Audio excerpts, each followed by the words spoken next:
საგამომშვიდობისა და კეთილი იყოს თქვენი მობრძანება გადაცემაში On the Record. ეს არის EOS News English-ის სიღრმისეული ინტერვიუს შოუ. იმ დროს, როცა ისრაელი ელოდება მოლაპარაკებების შედეგს აშშ-სა და ირანს შორის შეთანხმებაზე, რომელსაც თეირანი მოითხოვს, რომ აუცილებლად მოიცალდეს ლიბანში ომის დასრულებას, ლიბანის ფრონტი ისრაელისთვის ყველაზე აქტიურ ფრონტად იქცა. პრემიერ-მინისტრმა ბენიამინ ნეთანიაჰუმ სამშაბათს განაცხადა, რომ ისრაელის თავდაცვის ძალები გააფართოვებენ სამხედრო ოპერაციას სამხრეთ ლიბანში, ჰეზბოლას უპილოტო აპარატების მიერ ისრაელის ჩრდილოეთ თემებსა და უსაფრთხოების ზონაში მოქმედი ჯარისკაცებზე თავდასხმების ზრდის ფონზე. ამასობაში ისრაელისა და ლიბანის სამხედრო დელეგაციები პარასკევს ვაშინგტონში შეხვდებიან, რათა განიხილონ ჰეზბოლას განიარაგება და ლიბანის შეიარაღებული ძალების მომავალი განლაგება სამხრეთ ლიბანში. ისრაელის თავდაცვის ძალების მოსალოდნელი გამოყვანის შემდეგ, რაც ისრაელის თქმით მხოლოდ მაშინ მოხდება, როდესაც ჰეზბოლა სრულად განიარარდება, ამ ყველაფრის გასაშიფრად ჩვენთან ერთად არის ჟაკ ნერიაჰი.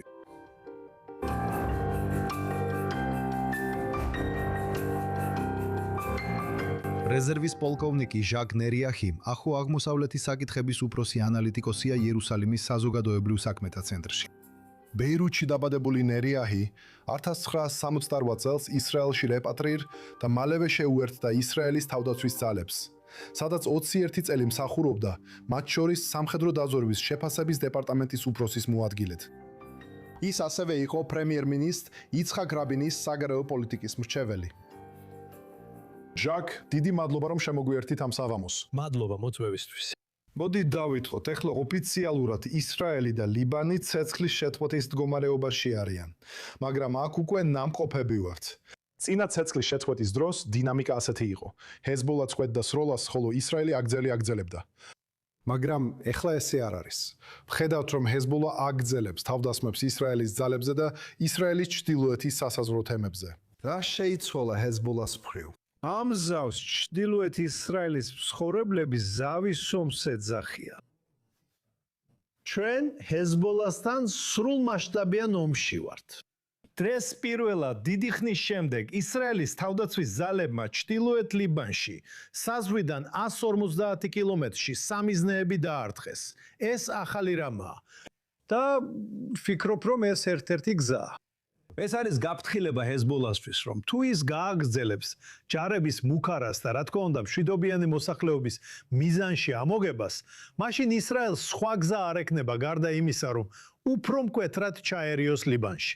და ეს ნიშნავს უფრო მასშტაბურ შეჭრას, ჩვენი ძალების სახმელეთო შეჭრას ლიბანში, კონკრეტული და ელიტური სამიზნეების, ასევე ლიდერების სამიზნედ ამოღებას ლიბანში. მაგალითად, როგორც წარსულში გავაკეთეთ და ამ დრომდე ამას არ ვაკეთებთ. რადგან არსებობს ამერიკული მითითება, რომ არ გავაფართოვოთ დაპირისპირების არეალი ბეირუთამდე და სხვა ნაწილებამდე. გულისხმობ უბრალოდ, ისრაელი ნელ-ნელა იქ წინ მიიწევს და ჩვენ ვიწევთ წინ. ჩვენ ჯერ დახიაში არ ვართ, მაგრამ წინ წავიციეთ ბექაას ველზე, ლიბანის ჩრდილოეთ ნაწილში. და ჰეზბოლამ ეს ყველაფერი დაუყოვნებლი უნდა იგრძნოს. როგორც თქვით, ჩვენ ომში ვართ. ეს არის გამოფიტვის ომი. და სწორედ ეს უნდა ჰეზბოლას. სურს, რომ ისრაელის ჯარები ერთ კონკრეტულ ტერიტორიაზე იყვნენ შეზღუდულნი. და ეს ტერიტორია შეერთებულმა შტატებმა განსაზღვრა, ასევე თქვეს, რომ ლიბანში 10 კილომეტრზე შორს არ შევიდნენ. და ამის გამო და ასევე ჰეზბოლას გაგების გამო, რომ ისრაელი ემორჩილება და ექვემდებარება ვაშინგტონის ზეწოლას და იმის გამო, რომ მათ მიაჩნიათ ირანს წარმატება აქვს ვაშინგტონთან მოლაპარაკებებში, ისინი თავს უფრო გაბედულად გრძნობენ და უფრო აგრესიულად მოქმედებენ ისრაელის წინააღმდეგ. და როგორც გულისხმობ, რაც ქასემმა თქვა, ამ ორ გზას შორის შერიგება შეუძლებელია. ეს მათი გადაწყვეტილებაა. და ეხლა გადაწყვეტილება ასევე სხვა ფაქტორების მიხედვით მიიღება. და პირველი ფაქტორი, რომელსაც ჰეზბოლა ითვალისწინებს, არის როგორ დაამხოს ეს მთავრობა. როგორ დაამხოს ლიბანის მთავრობა. და ეს პირდაპირი მუქარაა. თუ გააგრძელებთ მოლაპარაკებებს ცითლებთან, გაგიკვირდებათ, თუ ამას ქუჩაში გადავიტანთ. ეხლა მივალთ ამ ძალიან უჩვეულო თემამდე სახელად CAS-ზე, მაგრამ თქვენ შეეხეთ აშშ-ისა და ირანს შორის მოლაპარაკებებს. ეხლა იქნება თუ არა ლიბანში ცეცხლის შეწყვეტა ამ შეთანხმებაში გათვალისწინებული, სიტუაცია მაინც ისეთი დარჩება, რომ ისრაელის ძალები ადგილზე იქნებიან. და ჰეზბოლამ დაიფიცა, რომ სანამ ისრაელის ძალები დარჩებიან, ისინი გააგრძელებენ თავდასხმებს. და ისრაელის ძალები იქ დარჩებიან, სანამ ჰეზბოლა განიარარდება, რაც შეიძლება წლები გაგრძელდეს. ეს არის ის, რისი გაძლებას შეუძლია ისრაელის თავდაცვის ძალებს, რომ დარჩნენ ამ ტერიტორიაზე სამხრეთ ლიბანში და განაგრძონ ჰეზბოლას თავდასხმების ატანა. გულისხმობ, ეს თითქოს გვაბრუნებს იმ რეალობაში, რაც იყო 2000 წელს გასვლამდე.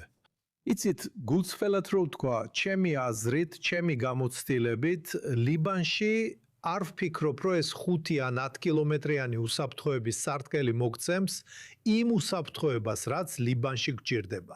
ჩვენ გავანადგურეთ 29 სოფელი, პირველ ხაზზე, მეორე ხაზზე, მესამე ხაზზე.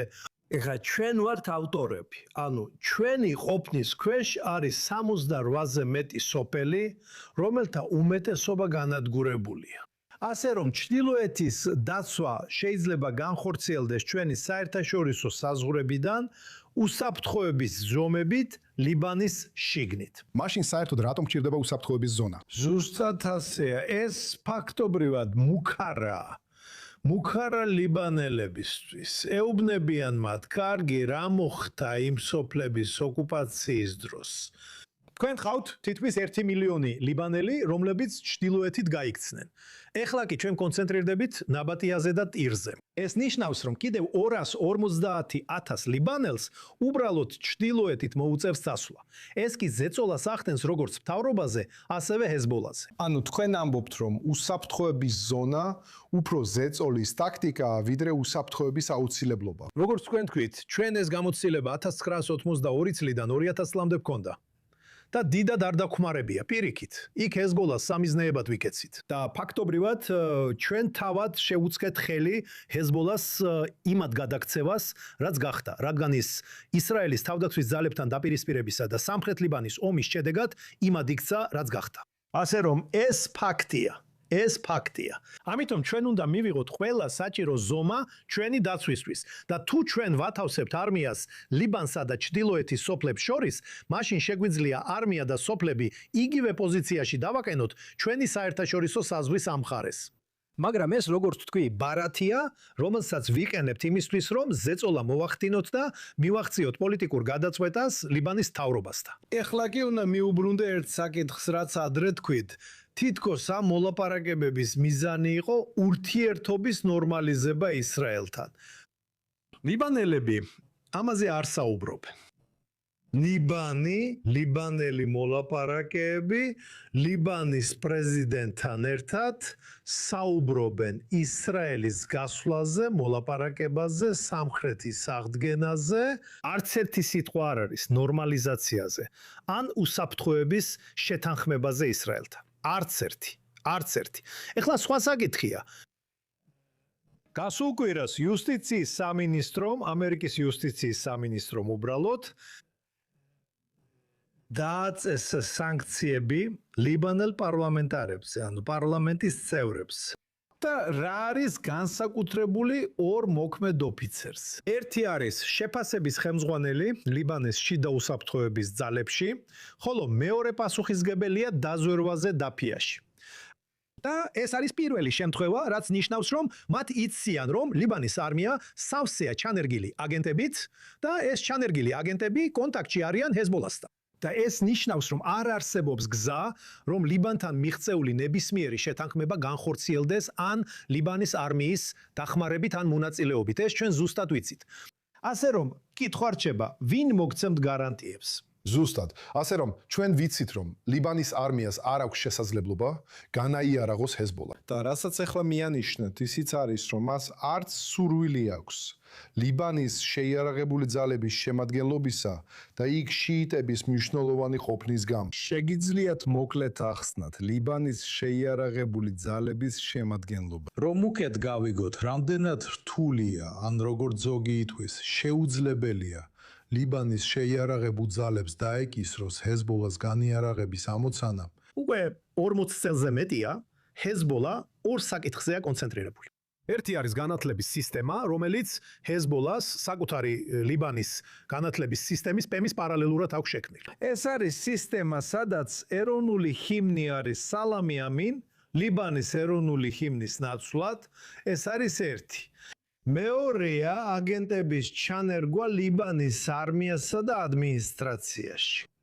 და ფაქტობრივად ლიბანის არმიის 60% შიიტებია. რაც ნიშნავს, რომ ისინი ვერ გადაადგილდებიან და ვერ იმოქმედებენ თავიანთი მშობლებისა და ნათესავების წინააღმდეგ სამხრეთში. ეს ანუ აბსურდია. ასე რომ ამისთვის არმიას ვერ გამოიყენებ და არმიის მეთაური თავად ამბობს, რომ თუ არმიას გამოიყენებ ჰეზბოლას ჩასახშობად, არმია დაიშლება ისე, როგორც 1975 წელს. მაშ, რატომ ენდობა აშშ-ში ლიბანის მთავრობას? იმიტომ რომ აშშ-ში გეგმაა შეიქმნას ახალი ბრიგადა. სრულიად ახალი ბრიგადა, რომელსაც ჰეზბოლასთან არანაირი კავშირი არ ექნება და ეს იქნება ლიბანური ბრიგადა, რომელიც იქნება პასუხისგებელი უსაფრთხოებასა და წესრიგზე სამხრეთში. ეს სიზმარია. ეს არასოდეს მოხდება. თუ არ ჩავთვლით გულისმობ თუნდაც უფრო მაღალ ხელფასებს უხდიდნენ. დღეს თუ შევადარებთ, ლიბანის ჯარისკაცი იღებს თვეში $250. მაშინ როცა ჰეზბოლას მებრძოლი იღებს ზუსტად $2000 თვეში. ასე რომ სხვაობა უზარმაზარია, ამიტომ თქვენ ვერ შექმნით ახალ არმიას და შემდეგ, როდესაც ამ არმიის მთავარსარდალი ვაშინგტონში ჩავიდა და შეხვდა ლინდსი გრეჰემს, მას ერთხელ მისცეს ნება, რომ ვაშინგტონში ჩასულიყო. რა? ეხლა ვაშინგტონში აღარ უშვებენ. მას კითხეს, როგორ ხედავთ ჰეზბოლას? თვლით თუ არა ჰეზბოლას ტერორისტულ ორგანიზაციად? და რა იყო მისი პასუხი? ეს ლიბანის კონტექსტში არ ყოფილა. ანუ ჰეზბოლა შეიძლება იყოს ტერორისტული ორგანიზაცია დიდ ბრიტანეთში, აშშ-ში, ევროპაში, საგეგმობაში, სადაც გიდათ, მაგრამ ლიბანში არა, საერთოდ არა. ასე რომ ის სისტემის ნაწილია. ასე ხედავს ყველაფერს არმიის მეთაური. ეხლა ნახეთ კიდევ ერთ მაგალითს მოგცემთ. ისრაელმა გაანადგურა ჰეზბოლას შტაბის უფროსი ფუად შუქრი. ის ჰეზბოლაში იყო, მისი ბიძაშვილი ლიბანის შინაგან ძალებში იყო, ანუ ოფიციალურ შიდა ძალებში. ის პრესის მიხედვით ისრაელის ძალებმა გაიტაცეს და ისრაელში გადაიყვანეს. მისი მეორე ბიძაშვილი ამალშია, მეორე შიიტურ ორგანიზაციაში. ასე რომ ერთი ოჯახი, სამი დანიშნულებით. ერთი ჰეზბოლაში, ერთი ამალში და ერთი შიდა ძალებში. ასე არის შიიტური საზოგადოება ახლა გაყოფილი ლიბანში. ამიტომ ყველას ერთი მიზანი აქვს ებრძოლონ ისრაელს, ლიბანი გადააქციონ ისლამურ რესპუბლიკად, გახდნენ ირანის ისლამური რესპუბლიკის კიდევ ერთი პროვინცია და იყვნენ ვილაიათ ალ-ფაკიჰის ქვეშ. გულისმობ თეირანში მყოფ სასულიერო სამართალმცოდნეთა ხელისუფლებას. ისინი დაემორჩილებიან და გააკეთებენ ყველაფერს, რაც მას სურს. ნახეთ, თქვენ ისაუბრეთ ნაინ კასემის მიერ ამ კვირაში წარმოთქმულ სიტყვაში გამოთქმულ მუქარაზე, სადაც მან ეს თქვა. ფაქტობრივად მან გადააჭარბა თავის ჩვეულ მოწოდებებს ლიბანის მთავრობისადმი, რომ ისრაელთან მოლაპარაკებებიდან გამოვიდნენ და თავისი მოწოდება შიიტებსა და მათ მხარდამჭერებს ლიბანში ქუჩაში გამოსვლისკენ მიმართა იმ მუქარით, რომ ისინი დაამხობენ მთავრობას. ეხლა ნიშნავს ეს იმას, რომ ჩვენ მიუახლოვდით სამოქალაქო ომს ლიბანში? იცით, ჩვენ ვზივართ ასაფეთქებელი მასალის გასრზე. მხოლოდ ერთი ნაპერწკალი დასჭირდება, რომ ეს ყველაფერი აალდეს და აფეთქდეს. ყველა მიცის ეს ლიბანში და ამიტომაც ცდილობენ თავიდან აიცილონ, მაგრამ ჰეზბოლა სხვებზე მეტად კარგად აცნობიერებს შედეგებს და ის წარსულის გამოცდილებაზე მიუთითებს. 2008 წელს ჰასან ნასრალა მაშინ მოისურვა დამოუკიდებელი ოპტიკურ ბოჭკოვანი ქსელის შექმნა, რომელიც ლიბანის სახელმწიფო ინსტიტუტებისგან დამოუკიდებელი იქნებოდა. მისი დანაყოფების დასაცავად. ფუად სინიორამ, რომელიც მაშინ პრემიერ-მინისტრი იყო, თქვა, არა, ამას ვერ გააკეთებ, ეს ლიბანის სუვერენიტეტია, ამას ვერ გააკეთებ, შენ მილიცია ხარ, ანუ მთავრობის ნაწილი არ ხარ.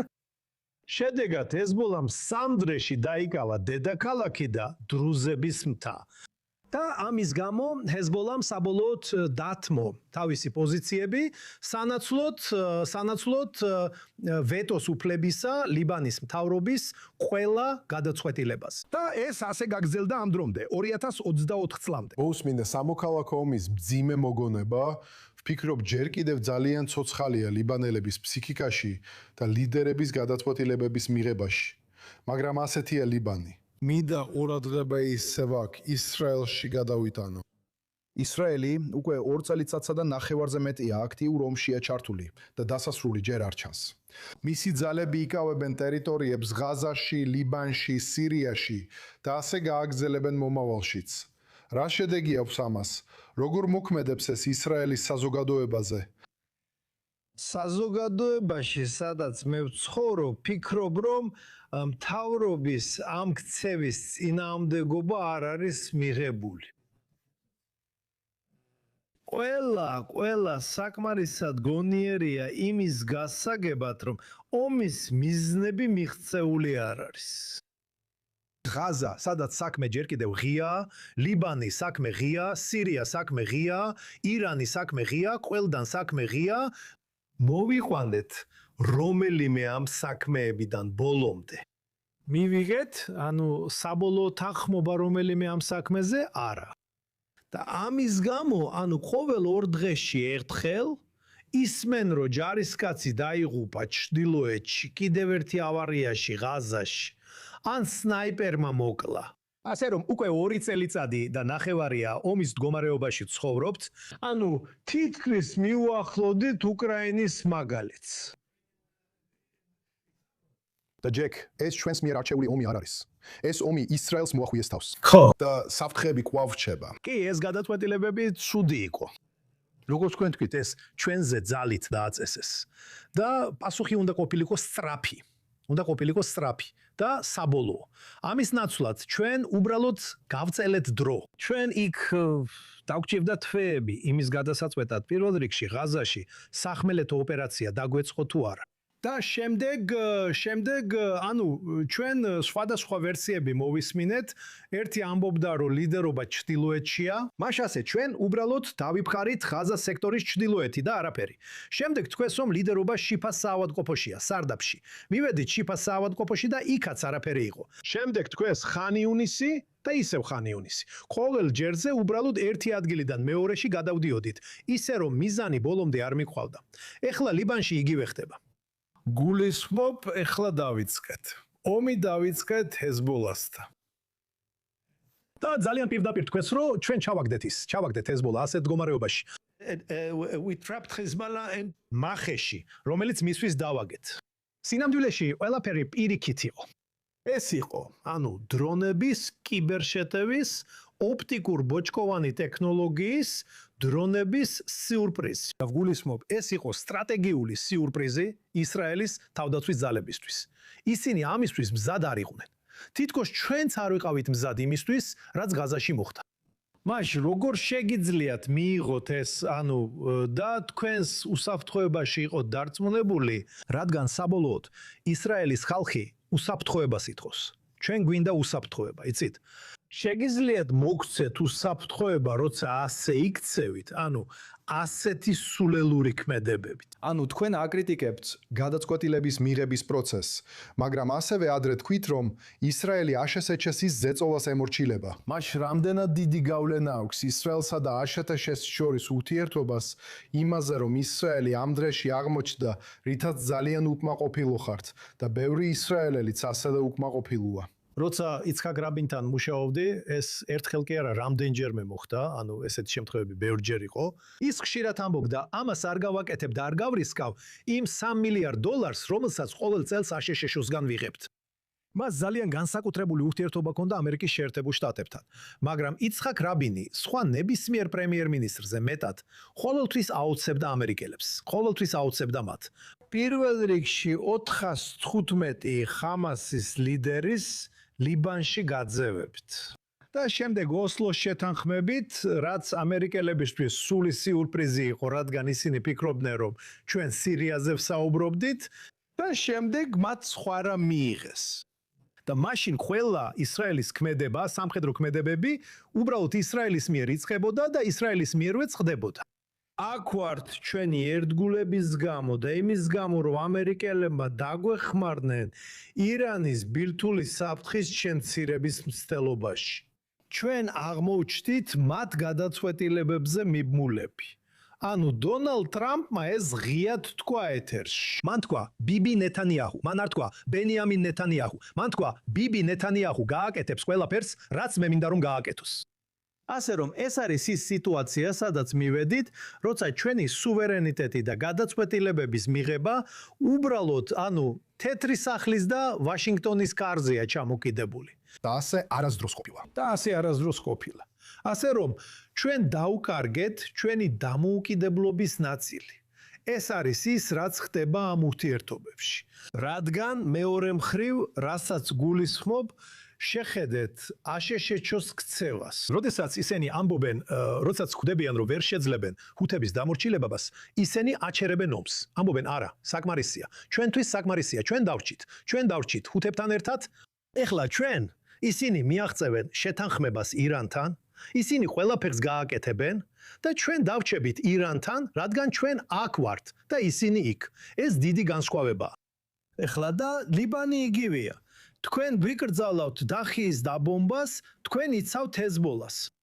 ჰეზბოლა დახიიდან გაქცევის ნაცვლად უბრალოდ ამბობს და იცინის. ის სიცილით იგუდება და ამბობს: ღმერთო ჩემო, ვინ იფიქრებდა რომ ვაშინგტონი დაგვიცავდა ისრაელისგან? მინდა გადავალ შოუს ბოლო ნაწილზე. ეს არის სწრაფი კითხვების სეგმენტი.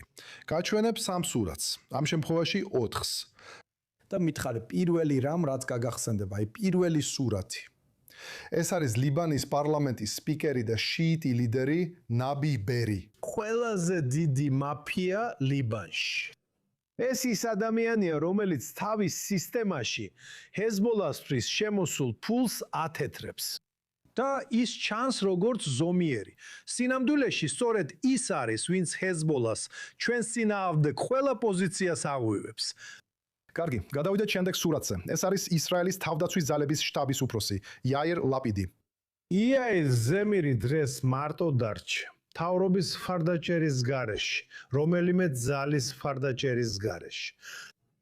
იმიტომ რომ გულისხმობ ყველა ცდილობს მის მხრებზე, მის წოდებაზე დააკისროს ამ ომის შედეგი, ამ ომის ცუდი შედეგი.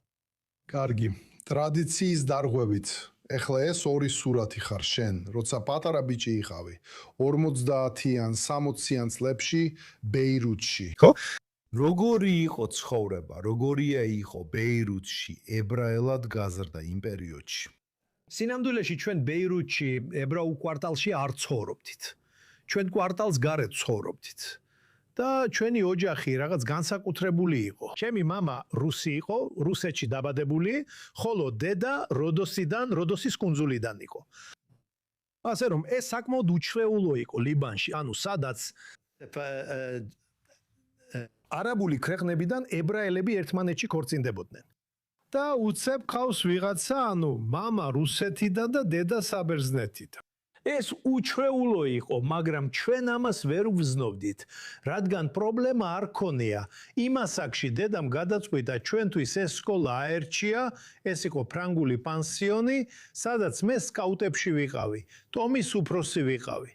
ბონი, მაშინ ვეფხვები ვიყავით, თუ სწორად მახსოვს, თუ არ ცდები, ებრაელი უფროსი ვიყავი. ლიბანში სკაუტების თომის უფროსი ვიყავი. და რაც ძალიან საოცარია, ეს სურათი მაგონებს, რომ სწორედ იმ კოლეჯის, იმ პანსიონის გამო ეხლა აგზივარ თქვენთან ერთად. როცა სკოლა დავამთავრე, ორჯერ გადავახტი კლასებს, იმდენად გამორჩეული ვიყავი, რომ 2 კლასი გადავახტი. სტიპენდია მივიღე საფრანგეთში სასწავლებლად. და წლის ბოლოს ცერემონიალზე ვიდექი და იცით, ყველა მიჩვეული იყო ლაპარაკს იმაზე, თუ რა კარგები ვართ, ბლა ბლა ბლა ბლა. უცებ ეს 1968 წელს იყო. უცებ ვიღაც ავიდა სცენაზე და იწყო ისრაელსა და ებრაელებზე სიტყვიერი თავდასხმა და მე შემეშინდა. და უცებ ვიგძენი, რომ ვიღაცა მხარზე ხელი დამადო. მოვტრიალდი, და დავინახე, რომ ეს იყო კოლეჯის დირექტორი პერმა როზანი. მან მითხრა, არ მიაქციო ყურადღება იმ სულელებს. შენი ადგილი აქ არ არის. შენი ადგილი ისრაელშია. იქ კაცები სჭირდებათ. წადი იქ და ასე შეიცვალა ჩემი ცხოვრება. ხედავთ მომავალს ლიბანში, სადაც ისევ იქნებიან ებრაელი ბიჭები, სკაუტთა ტომების ხელმძღვანელები. სამწუხაროდ თავად ლიბანისთვისაც კი მომავალს ვერ ვხედავ. ლიბანი ან დაიყოფა კანტონებად, ან ფედერაციებად, რადგან ეს არის რეალობა, ან გახდება ისლამური რესპუბლიკის კიდევ ერთი ნაწილი. კარგი, სულ მცირე ლიბანის აყვავების პერიოდს მაინც მოესწარი. ყველას შეგვიძლია ვიმედოვნოთ, რომ ოდესღაც მაინც ნაწილობრივ მაინც დაუბრუნდება იმ ძველ დიდებას. მაგრამ აქ უნდა დავასრულოთ. კიდევ ერთხელ მინდა მადლობა გადაგიხადოთ ჟაკნერია, რომ შემომიერთდით ამ საღამოს და გაგვიზიარეთ ძალიან საინტერესო აზრები და გამოცდილება ლიბანზე. შემოგვიერთდით მომავალ კვირასაც გადაცემაში On the Record. დღევანდელი ეპიზოდი და ყველა წინა გადაცემა შეგიძლიათ იხილოთ YouTube-ზე და Spotify-ზე. გმადლობთ ყურებისთვის. გმადლობთ.